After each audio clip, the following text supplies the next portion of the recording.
അതിനെക്കുറിച്ച് ആർക്കും ഒരു ധാരണയില്ല. വാടകയ്ക്ക് എടുത്ത ആളല്ല ഇവിടെ താമസിക്കുന്നതെന്നാണ് ഇവർ പറഞ്ഞത്. ഇവിടെ പരിസരവാസികൾ പറയുന്നത്. ആരോ രണ്ടുപേര് രാത്രി ഇങ്ങനെ ബൈക്കിൽ വന്നു തിരിച്ചു പോകുന്നതായിട്ടാണ് ഇവർക്ക് അനുഭവപ്പെട്ടത്. ആളെക്കുറിച്ച് വ്യക്തമായിട്ടുള്ള ധാരണയില്ല. ഇതൊരു ദുരൂഹത ഇതിനകത്തുണ്ടെന്നാണ് മനസ്സിലാക്കേണ്ടത്. നിലവിൽ ഇപ്പോൾ ഞാൻ നേരത്തെ തന്നെ പറഞ്ഞതാണ്, നിലവിലൊരു ബോഡിയാണ് കിട്ടിയത്. അപ്പോൾ അതിന്റെ ഒരു ഭാഗം തകരാതെ കുറച്ചുണ്ടായിരുന്നു. അവിടുന്നാണ് ഇപ്പൊ നിലവിൽ കിട്ടിയ ബോഡി.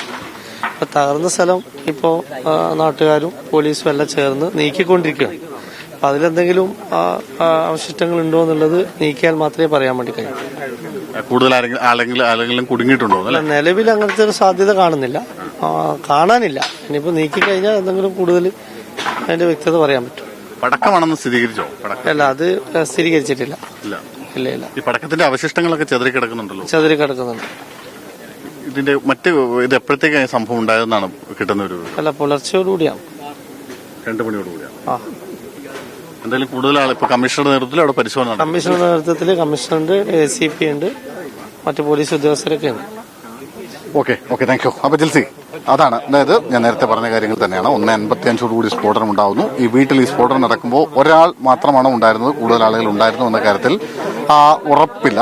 അത് ഏതാണ്ട് 1 വർഷവും 3 മാസവും മുമ്പ് ഒരു ഗോവിന്ദൻ എന്ന് പറയുന്ന ഒരാൾ വാടകയ്ക്ക് കൊടുത്ത വീടാണിത്. അദ്ദേഹം ഇവിടെയല്ല, കണ്ണൂരിലാണ് താമസിക്കുന്നത്. ആ വീട്ടിൽ വാടകയ്ക്ക് കൊടുത്ത ആളിൽ നിന്ന് മറ്റൊരാളെങ്കിലും എടുത്തിട്ടുണ്ടോ എന്നുള്ളൊരു സംശയമുണ്ട്. ഇവിടെയുള്ള ആളുകളല്ലേ?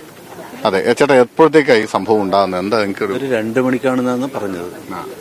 വലിയ ശബ്ദം കേട്ട് ആളുകൾ അറിഞ്ഞതാണ്. ഈ വീടുകളെ ചുറ്റുവട്ടത്തുള്ള വീടുകൾക്കൊക്കെ വലിയ കേടുപാടുണ്ട്. ജനല് വാതിലും ഒക്കെ തകർന്നിട്ടുണ്ട്. ഇതിന്റെ ശക്തിയിൽ തകർന്നു തന്നെയാണ്. ഇതാരാണ് ഇവിടെ വന്ന് വാടകയ്ക്ക് താമസിച്ചിരുന്നതെന്ന് നിങ്ങൾക്കറിയാം? അതിനെക്കുറിച്ച് ആർക്കും ഒരു ധാരണയില്ല.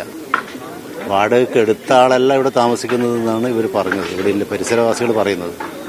ആരോ രണ്ടുപേര് രാത്രി ഇങ്ങനെ ബൈക്കിൽ വന്നു തിരിച്ചു പോകുന്നതായിട്ടാണ് ഇവർക്ക് അനുഭവപ്പെട്ടത്. ആളെക്കുറിച്ച് വ്യക്തമായിട്ടുള്ള ധാരണയില്ല. ഇതൊരു ദുരൂഹത ഇതിനകത്തുണ്ടെന്നാണ് മനസ്സിലാക്കേണ്ടത്.